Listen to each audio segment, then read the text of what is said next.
అంగీకరించడానికి సిద్ధపడితే చదవండి రోమా 8:1. ఇప్పుడు మేబీ పాస్ట్ లైఫ్ ఏమైనా అయి ఉండొచ్చు. దయచేసి ప్రియ సంగమా, బెర్షెబా వాస్తవ్యులకు తెలియజేయడం దేవుని యొక్క మాటలు చదవండి. ఎవరైనా రోమా 8:1.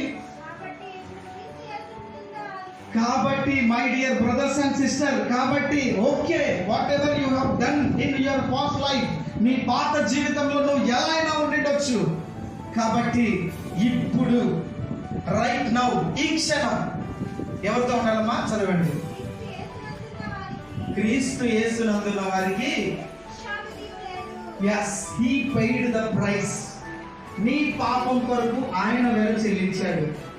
పరిశుద్ధుడైనటువంటి రక్తమును ఆయన సిలువలో కారుస్తూ వచ్చాడు. ప్రియ సహోదరి సహోదరుడా, ఇంకా దేవుని యొక్క కార్యాన్ని నిర్లక్ష్యం చేస్తా వస్తా ఉన్నామేమో. ఈ క్షణము నువ్వు ఒప్పుకు